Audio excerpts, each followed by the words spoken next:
Hello and welcome back to my channel the learners village. तो आज की video में हम डिस्कस करेंगे प्रोपेंसिटी टू सेव या सेविंग फंक्शन। इससे पहले हम कंजप्शन फंक्शन पढ़ चुके हैं। तो सेविंग फंक्शन में बहुत सिमिलैरिटीज़ हैं लेकिन कुछ डिफरेंस भी हैं यहाँ पे। तो जनरली हम जानते हैं कि जो इनकम होती है उसको या तो हम सेव करते हैं या कंज्यूम करते हैं। तो कंजप्शन से जो भी इनकम बचती है वो हम सेव करते हैं। तो सेविंग का क्या नेचर है या प्रोपेंसिटी का जो मीनिंग होता है वो क्या होता है, प्रवृत्ति होती है, यानी कि उसका नेचर क्या है सेविंग का। सेविंग का नेचर का मतलब कि इनकम बढ़ने के साथ साथ सेविंग पे क्या इंपैक्ट पड़ेगा, ये हमें जानना है इस वीडियो में। तो इसको हम देखेंगे, इसकी डेफिनेशन, इसका शेड्यूल, इसका डायग्राम और इसके इंपॉर्टेंट फीचर्स क्या हैं, उन सब के बारे में हम डिस्कस करेंगे। तो सबसे पहले हम देखते हैं कि इसकी डेफिनेशन क्या है। ऑलराइट, तो सेविंग फंक्शन और propensity to save, saving function या propensity to save both are same, refers to the functional relationship. ये फंक्शनल रिलेशनशिप है किनके बीच है, income and saving, between savings and national income. Saving और नेशनल इनकम, नेशनल इनकम और saving के बीच में फंक्शनल रिलेशनशिप है सेविंग फंक्शन। फंक्शनल रिलेशनशिप का मतलब कि जो सेविंग है उसका इनकम के क्या रिलेशन है, इनकम में चेंज होने से सेविंग पे क्या इम्पैक्ट होता है, सेविंग इंक्रीज होती है या डिक्रीज होती है। ये जो रिलेशनशिप है, ये जो इनमें रिलेशनशिप है, इसी को सेविंग फंक्शन कहा जाता है।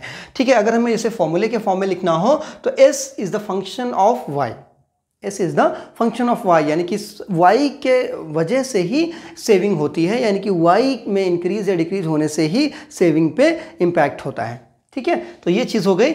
इस फॉर्मूले में अगर हम देखें, इस इक्वेशन में अगर हम देखें तो s डिनोट करता है सेविंग को, f फंक्शनल रिलेशनशिप को और y क्या है, इनकम है, we know very well. Alright, तो ये सारी चीज़ें क्लियर हैं आपको कि सेविंग फंक्शन का डेफिनेशन क्या है। ऑलराइट, आगे हम देखते हैं इसको सेविंग शेड्यूल। तो सेविंग शेड्यूल में हम देखेंगे कि इनकम देखेंगे, कंजप्शन देखेंगे और कैसे कैसे सेविंग पे क्या इंपैक्ट होता है। ये सारी चीज़ें हम इस शेड्यूल के उससे हेल्प से भी देखते हैं। तो y हमारी 0 0 जो है 0 200 100 200 300 400, जिस तरह से हम शेड्यूल लेते आए हैं अभी तक, वही शेड्यूल हमने फिर से यहाँ अगेन लिया है। Consumption again 40 40 120 200 280 360। ठीक है, अब देखो सेविंग क्या होती है, सेविंग क्या होती है, हमें पता है कि y is equal to s plus c या c प्लस s। ठीक है, c प्लस s होता है। तो s इज इक्वल टू क्या होगा, s is equal to y minus c।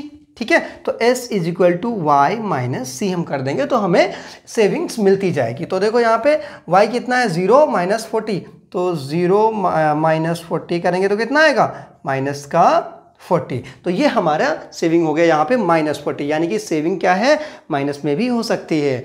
Alright, next देखो 100 minus 120, 100 minus 120 is equal to minus 20। Okay, then 200 minus 200 is equal to 200 minus 200 is equal to 0, saving 0 भी हो सकती है। ऑलराइट, नेक्स्ट क्या है, next देखिए 300 माइनस 280, 300 माइनस 280 मैं simply लिख देता हूँ, ये आपको क्लियर हुआ होगा कि कैसे ये आ रहा है। 300 minus 280 is equal to 20। Alright, and 400 minus 360 is equal to 40। तो ये क्या है, सेविंग है। जैसे जैसे इनकम इंक्रीज हो रही है, सेविंग क्या हो रही है, सेविंग भी इंक्रीज हो रही है। ठीक है, माइनस 40 फिर माइनस 20 देन 0 देन 20 एंड 40, तो सेविंग भी इंक्रीज हो रही है। ऑलराइट, यानी कि इनके बीच सेविंग और इनकम के बीच पॉजिटिव रिलेशन है, इनकम भी इंक्रीज हो रहा है तो सेविंग भी इंक्रीज हो रही है उसके साथ साथ। ऑलराइट, तो ये आपको क्लियर हुआ होगा कि शेड्यूल हमें कैसे बनाना है। अगर क्वेश्चन आता है कि सेविंग फंक्शन क्या है एक्सप्लेन कीजिए, तो आप क्या करेंगे, उसमें डेफिनेशन लिखेंगे, इक्वेशन लिखेंगे, इक्वेशन में जो वैल्यूज़ क्या हैं उनकी वैल्यूज़ का मीनिंग लिखेंगे, शेड्यूल बनाएंगे, डायग्राम बनाएंगे और इंपॉर्टेंट पॉइंट्स लिख देंगे। That is more than enough, आपका क्वेश्चन का आंसर बहुत ज़्यादा काफ़ी हो जाएगा, पूरा हो जाएगा। ठीक है, अब हम बनाते हैं डायग्राम। शेड्यूल के बेसिस पे ही हम डायग्राम बनाएंगे। तो डायग्राम में हमें पता है कि हम x और y एक्सिस लेते हैं, वो हमने x और y एक्सिस ले लिया यहाँ पे।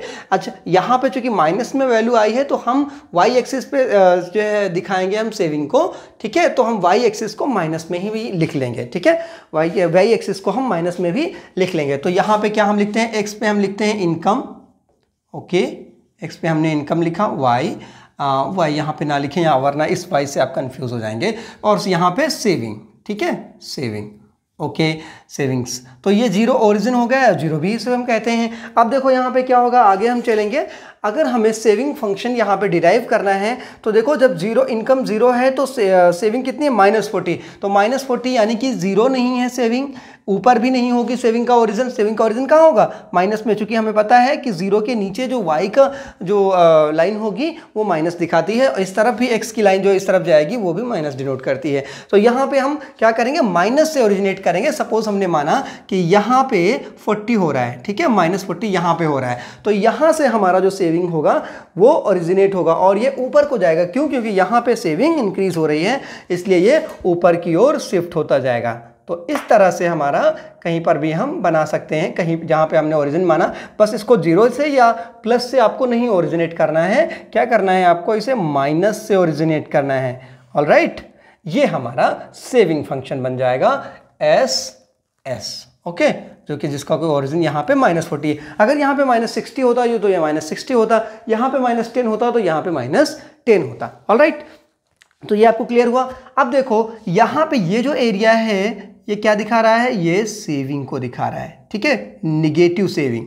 ऑलराइट, ये निगेटिव सेविंग को दिखा रहा है। क्यों, क्योंकि यहाँ तक ये -20 तक ये यहाँ पे जाएगा, जीरो जब तक नहीं हो जाती है सेविंग तब तक ये जीरो से पहले यहाँ पे सेविंग क्या हो जाएगी, जीरो हो जाएगी। ठीक है, इसको इसी को जहाँ पे सेविंग जीरो होती है उसी को हम क्या कहते हैं, ब्रेक इवन पॉइंट।